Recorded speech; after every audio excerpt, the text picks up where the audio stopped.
At 11 o'clock, a big day across Connecticut as we began the second phase of reopening the state. Gyms, nail salons, and hotels opened their doors once again. And restaurants are now allowing customers to dine inside for the first time since the pandemic shut everything down. Hi, everybody, and thanks for joining us right now at 11 o'clock.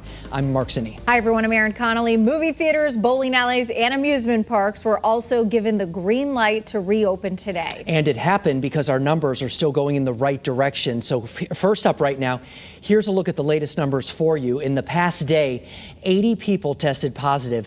9 people have died. Hospitalizations are down by 15 and more than 6,400 tests were performed since yesterday. All day today, Eyewitness News has taken you inside the businesses affected by the Phase 2 reopening. And tonight, we're taking a closer look at tattoo parlors. Channel 3 Eyewitness News reporter Matthew Campbell joins us now live. And Matthew, apparently there's some pent-up demand in this particular market. Yeah, absolutely, Mark and Erin. The 2 tattoo parlors we went to tonight are not taking walk-ins, and even if they wanted to, they couldn't because both are backed up with appointments for months. When it comes to sanitary measures, Jim Adams, an artist at Nautilus Tattoo, says you might not find a cleaner place than a tattoo shop. A lot of the stuff that we are required by the governor, we've already been doing for the last 30 to 40 years. Here at Nautilus on the Berlin Turnpike, there are some changes. The plexiglass up front for one, and the new policies of not allowing guests or walk-ins. There's really not a lot that's changed for our industry just because we are under the microscopes, so much so already because of, dealing with bloodborne pathogens and stuff like that. On the first day of Phase 2, Adams was busy and will stay that way for at least the next 4 months.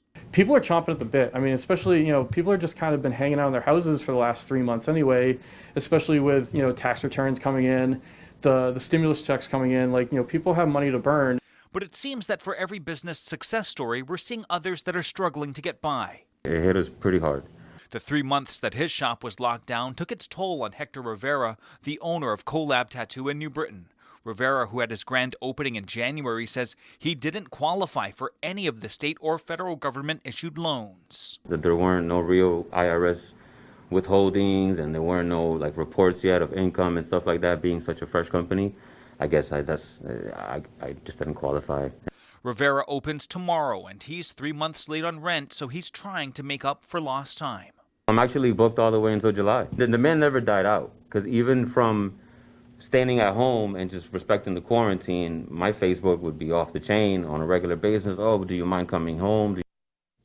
Now, Rivera is confident that since the demand is there, his business will survive. But he says if the lockdown lasted another month, it would have been even dicier than it is now. Live above the newsroom, Matthew Campbell, Channel 13 News.